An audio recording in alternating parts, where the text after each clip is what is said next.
So naturally, I was attracted to this piece because it comes from my home community of San Ildefonso Pueblo, or in Tewa, the traditional name is Pohoge Owinge.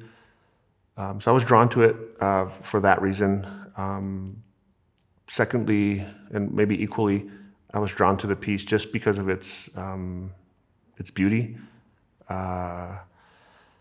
We can talk about the form, we can talk about the design, but you can see the patina on the piece, to me, showed that it was a well-used, well-loved piece. Immediately I notice about this piece in particular is,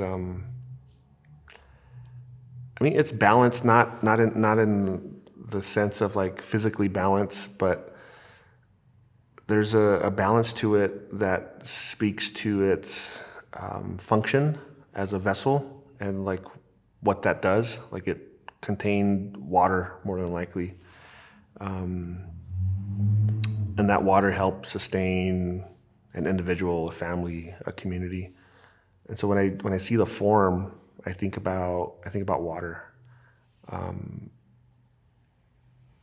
and I see how it's styled, and I think about how the designs on the pot might represent different forms of water or plants, what have you. And I think about like how the sustenance of a people can be presented in a beautiful way. A water vessel doesn't necessarily have to be beautiful, right? We're all drinking out of ugly plastic bottles nowadays, or like dull Tupperware cups or whatever. So something functional doesn't necessarily have to be beautiful, but what's really neat about Pueblo pottery is that it's functional, but it's also very beautiful. My name is Joseph Aguilar. I'm from San Ildefonso Pueblo, New Mexico. So I have a background in archaeology. I've been doing archaeology for 20 plus years.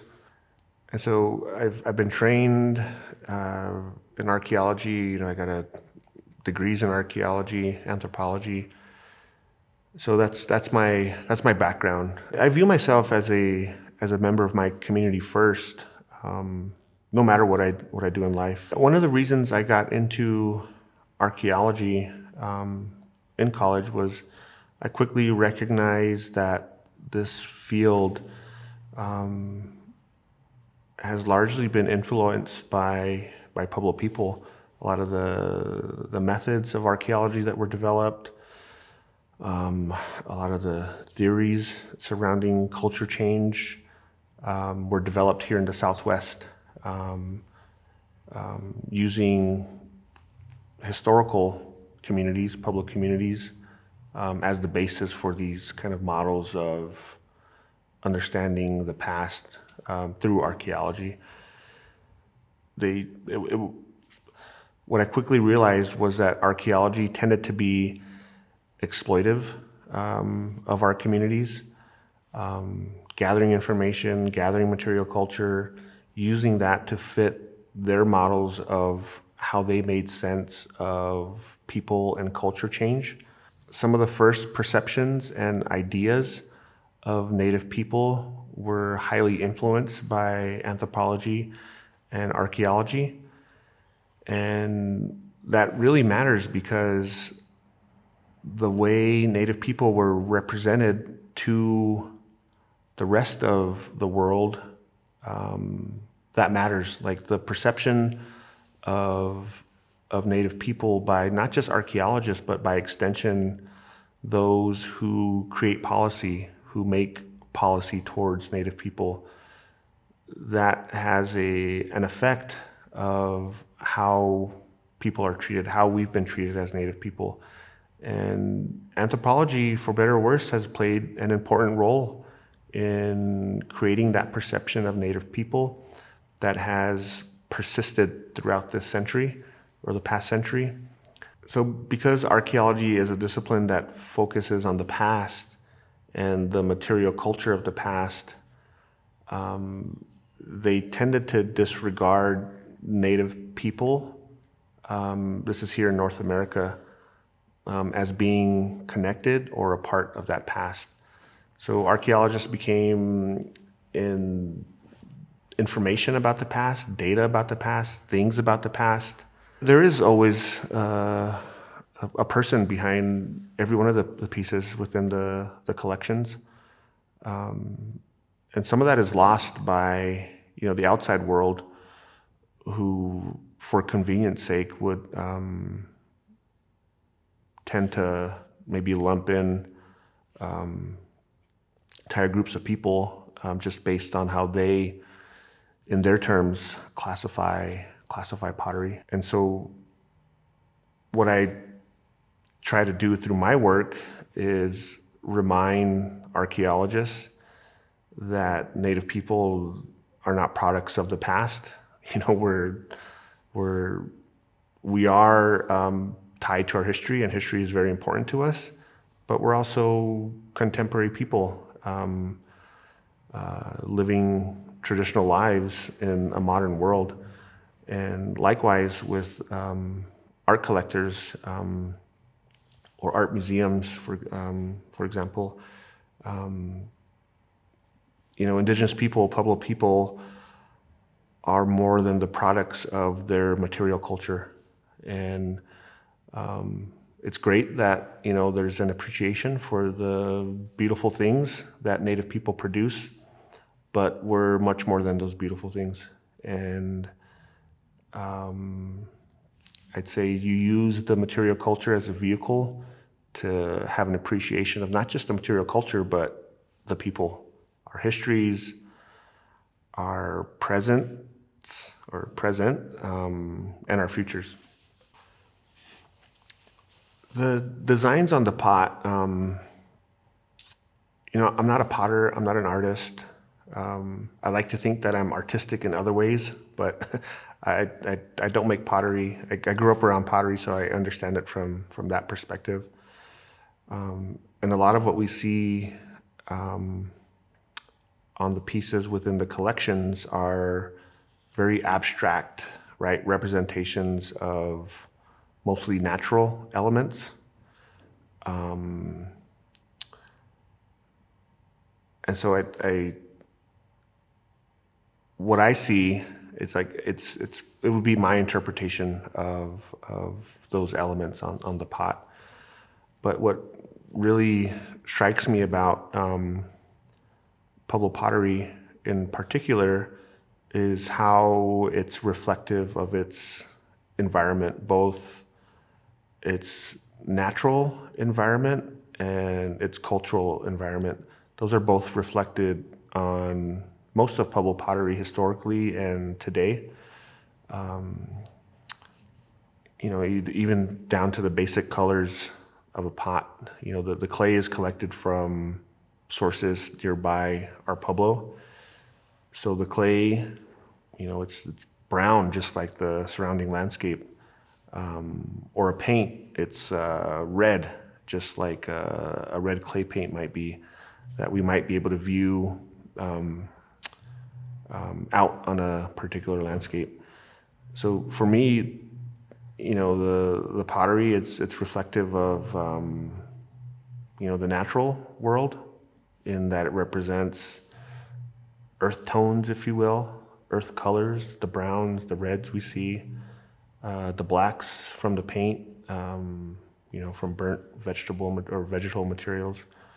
But there's also these nuanced and abstract kind of symbolism on these pieces that speaks to something different. I mean, perhaps others in my community or my family are more attuned to the kind of nuances of the pot or the design that could speak to maybe the individuality of the piece.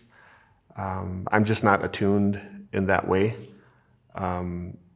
So for me, it's a representation of community rather than an individual. So each Pueblo community has its own set of historical circumstances, its own histories, and I think collectively Pueblo people have, there's a collective set of historical circumstances that we've endured, and we have to recognize that there's both a set of good historical circumstances and both a set of bad historical circumstances that we've dealt with. We can't speak about the resiliency of Pueblo people without acknowledging and recognizing the sets of both good and bad historical circumstances that we've had to deal with over time. And the fact that Pueblo people to this day continue to create pottery in spite of some of those terrible historical circumstances speaks a lot to the resiliency of Pueblo people. I think there's several reasons why I felt it was important for me to be involved in this project. One is just personally, it was really exciting to be involved in a project with SAR and with Vilcek Foundation with such an amazing collection. I mean, to me, those are like personally self-fulfilling things that made the project attractive to me. But beyond that, beyond my own personal kind of interest within being involved in the project, I felt this was a way for me to give voice to not just the collection, but to Pueblo people at large. Being, trained within archaeology and having engaged with museums for, much of my career in the field, I felt it was a good opportunity for me to articulate from my own perspective, but from my perspective as an archaeologist, being in the field, just to articulate my thoughts and have that presented to the larger world. It's an industry, for lack of a better word. There's, and that we have to become familiar with these collections and the places and institutions that should be good stewards of these collections. And for a non-native or a non-Pueblo visitor to the exhibition, or somebody who reads the catalog, I'd want them to, with the particular pieces, the small essays, I'd really like them to absorb the writings, because there's some really impactful, poetic writings within the catalog. I would like visitors to this collection or any other place that represents Native people to view what they're seeing within these spaces, whether it's an individual pot, a collection of pots, or any other material culture, that what they're viewing is just a small piece that represents an entire people, a culture of people. And I would encourage them to see the material culture of Pueblo people, in this case, as a gateway to opening their understanding, their ideas, their perspectives of Pueblo people, who they are, as a gateway to understanding more about our cultures. These objects represented within the exhibition and the publication could be that gateway to learning more about who Native people are. Not just Pueblo people, but Native people in general. I'd really like them to take a deep dive and immerse themselves within those particular pieces, but also be mindful that these are just small representations of a much larger culture. And I think that comes across very well in many of these essays, is that these represent people, the material culture represents people, and just to keep that in mind.